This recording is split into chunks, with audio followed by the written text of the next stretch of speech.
Welcome to the Republic of the Rio Grande. Episode 7, Zapata Unleashed. I'm Brandon Seale. On November 22nd, 1838, Antonio the Brush Fox Canales and Antonio Sweat of his Brow Zapata met with the Centralist colonel commanding government forces near the Rio Grande Villas. Canales and Zapata voiced their grievances against the distant and indifferent central government that had just levied an unconscionable, in their view, tax on the long-suffering citizens of the frontier. They gave the colonel 12 days to do something about it, or else. 12 days later, nothing had changed, however.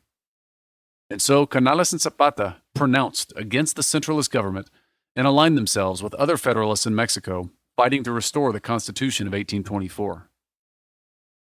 Antonio Canales and his chief of staff, the fiery José María Carvajal, kicked off the political side of the movement by shoring up their bases in the Rio Grande Villas, which one by one rallied to their side.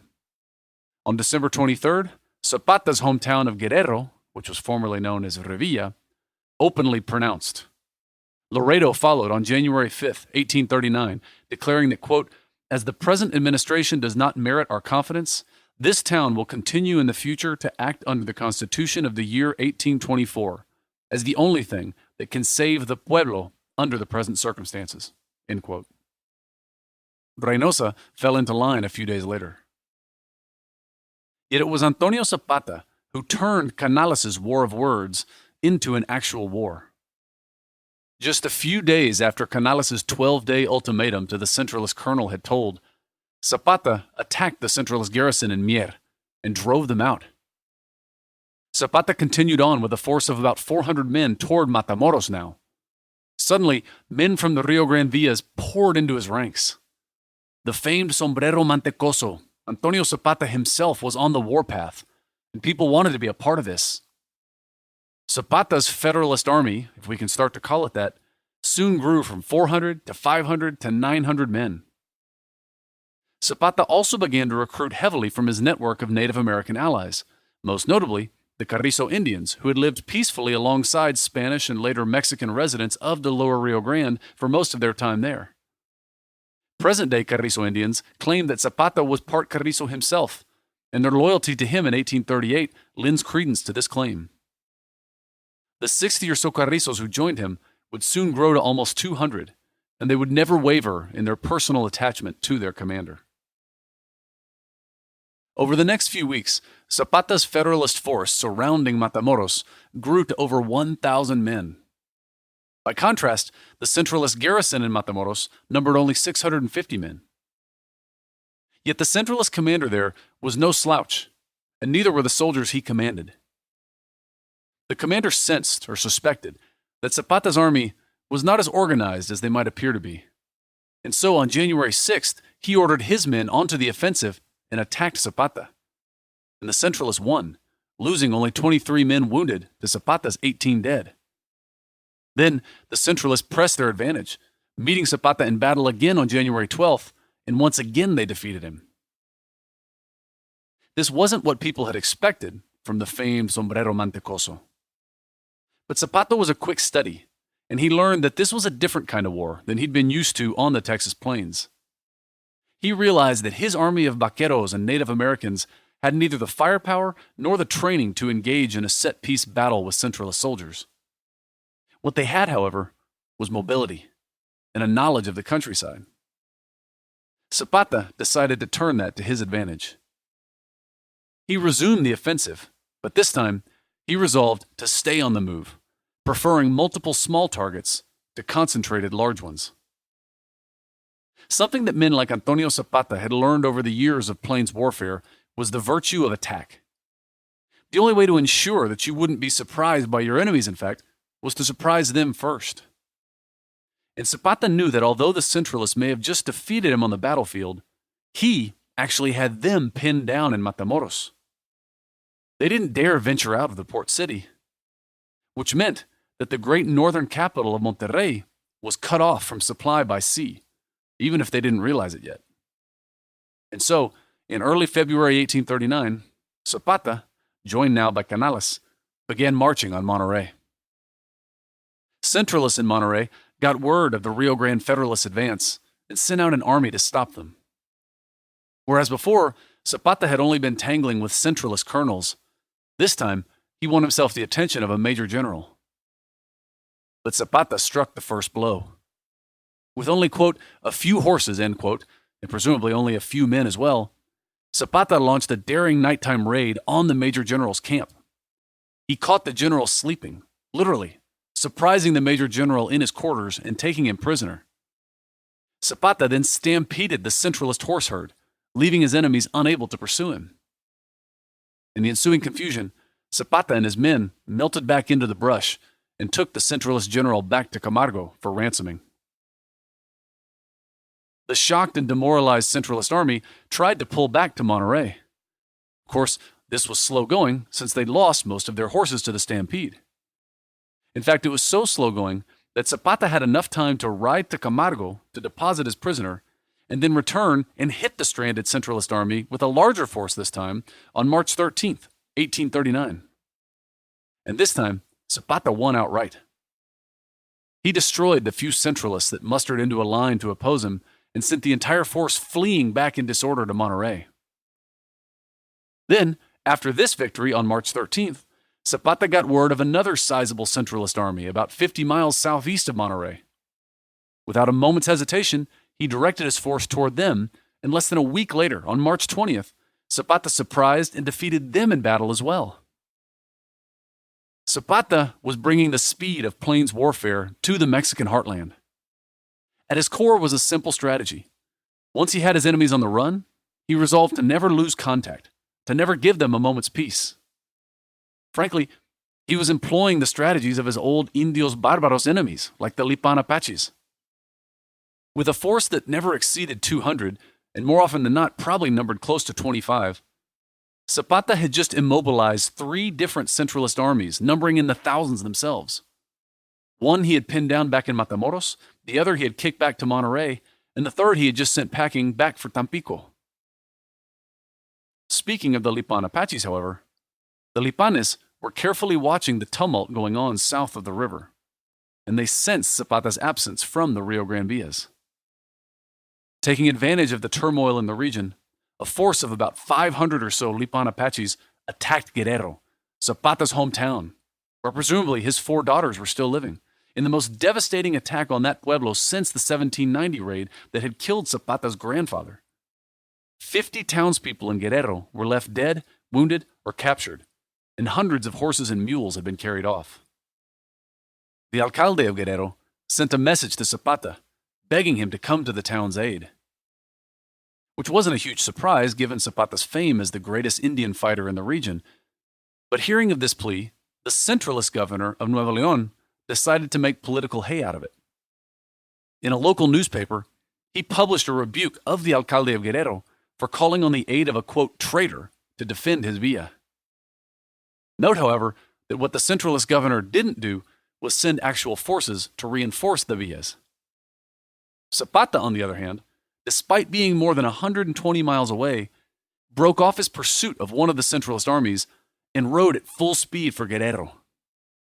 A few days later, he picked up the trail of the Lipan Apache party, and on March 29th, just a week after he had received the news, he routed the raiding party, who must have been shocked to see Sombrero de Manteca come riding toward them through the brush. Wasn't he supposed to be a couple hundred miles away? In this first engagement, Zapata liberated 17 of his fellow citizens from Lipan captivity, mostly women and children, as well as 111 horses and mules. But just as with his Centralist enemies, he didn't let up. He continued pursuing the remnants of the Lipan war party, catching up to them again 1 week later northwest of Laredo now, another 75 miles away, and once again whipping them and sending them into flight back up into the Texas Hill Country. After his victory over the Lipanes, Zapata couldn't resist. He published a notice in a Monterrey newspaper informing the Centralist governor there of this, quote, traitor's service to his fellow citizens, while Centralist politicians had done nothing. But the really crazy part for me is that for this entire month that Zapata spent campaigning up in the Wild Horse Desert in South Texas, the Centralist armies that he had pinned down in northeastern Mexico still hadn't moved. Which, by the way, infuriated the Centralist president, Anastasio Bustamante. On a map in Mexico City, it looked easy. As best as President Bustamante could tell, Zapata didn't have his three Centralist armies forked. Zapata was the one, surrounded by three armies. President Bustamante decided to take the field himself and finish off the Rio Grande Federalists. Bustamante began pushing up from Mexico City toward Tampico, where in April he routed two other Federalist rebel armies that had been lingering there. That same month, April 1839, the so-called Pastry War finally came to an end. France's overly exuberant attempts to collect on the damages suffered by a French pastry chef near Mexico City hadn't played well in the courts of international opinion. And it didn't help that the port city of Veracruz had managed a spirited defense against a French landing there, led by none other than Mexico's freshly returned prodigal son, Santa Anna. This simultaneously freed up President Bustamante to focus on the northeastern Rio Grande Federalist revolt, but it also probably motivated him to move closer to the action along the coast, to keep an eye on the ambitions of the ever-intriguing Santa Anna. So in April of 1839, President Bustamante marched north from the capital and made camp in southwest Tamaulipas, adding a fourth army now to the mix, fifth, I guess, if you count the Lipanes, that Zapata had to worry about. Yet all Zapata saw was another lumbering, isolated target. Zapata selected 50 of his hardest-riding, most trustworthy men and rode south. Way south. He rode clear around President Bustamante's camp, and on May 9th, he struck the town of Soto la Marina, about halfway down the coast of Tampico, and more than 300 miles away from Laredo, where Zapata had last been seen. Bustamante and the Centralist commanders were shocked by Zapata's brazenness, and once again, they were paralyzed by his mobility. Defying expectations, however, Zapata didn't just melt back into the Tamaulipecan brush. Instead, a week later, he rode straight for Bustamante's camp itself and stampeded the Centralist president's own horse herd.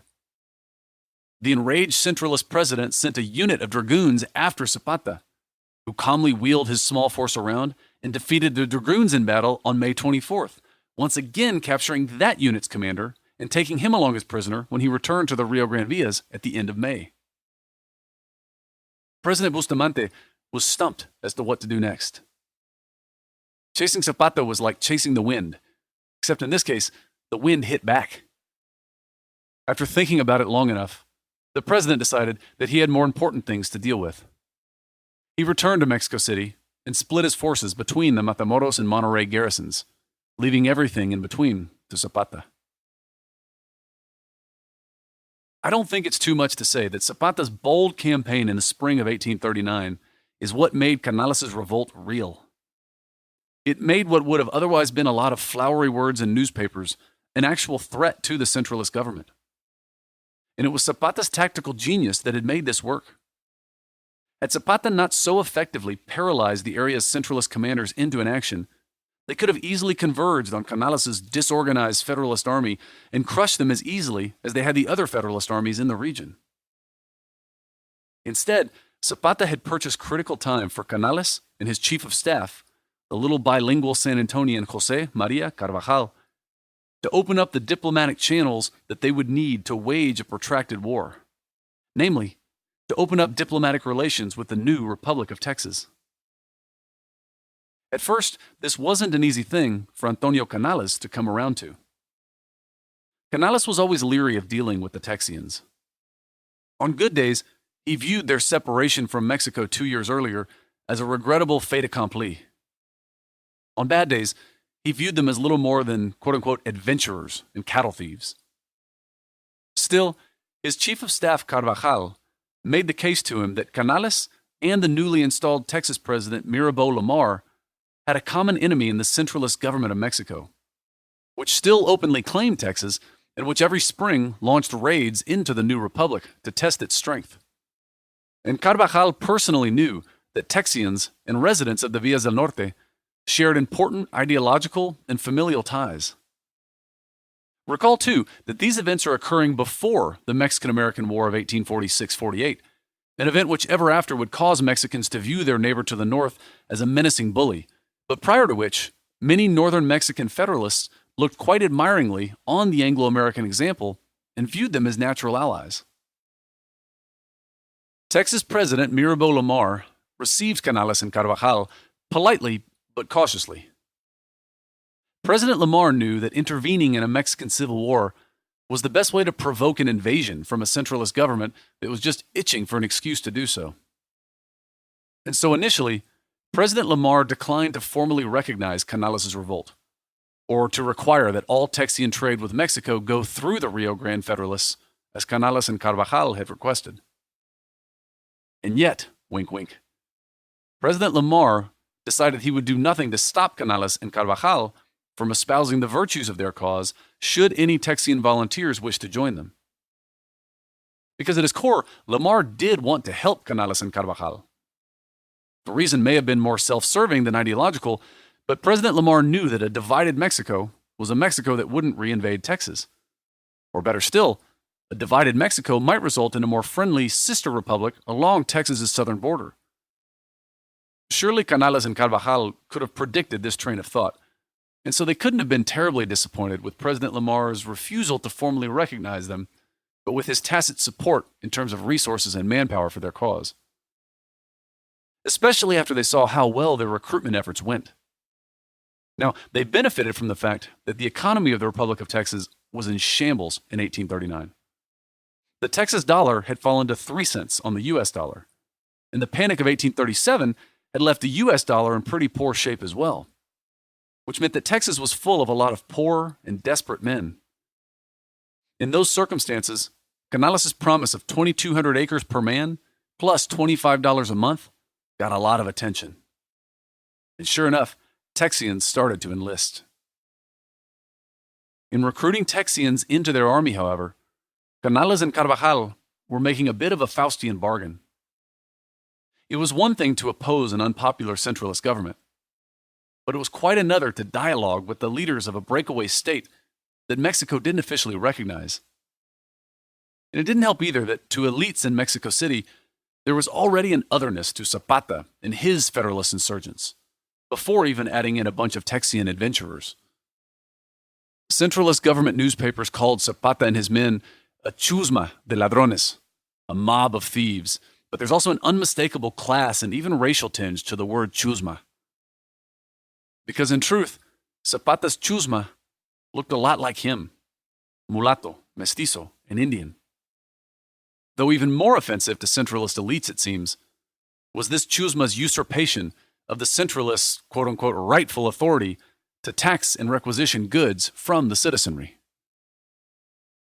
Of course, Zapata could have responded to their challenges with his own questions.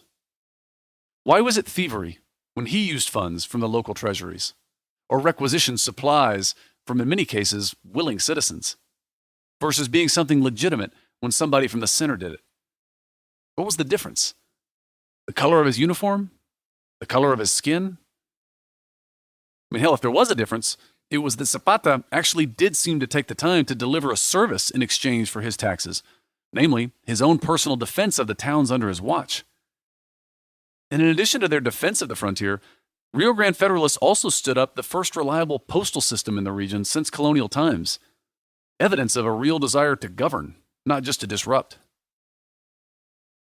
But of course, we're talking about propaganda here, not facts. And the point is that you're already starting to hear Centralists' two main lines of attack that they'll use against Zapata and Canales, namely, that the Rio Grande Federalists were little better than bandits, cloaking their lawlessness with a thin veil of Federalist ideology, and two, that the Rio Grande Federalists were traitors, conspiring with Texian adventurers to tear their country apart. And ironically, or perhaps by design, the more that Centralist newspapers repeated that last line, the more it became true.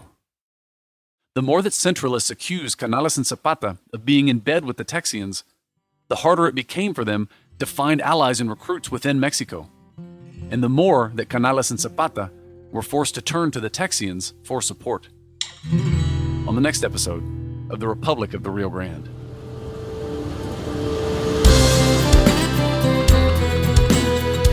Thank you for listening.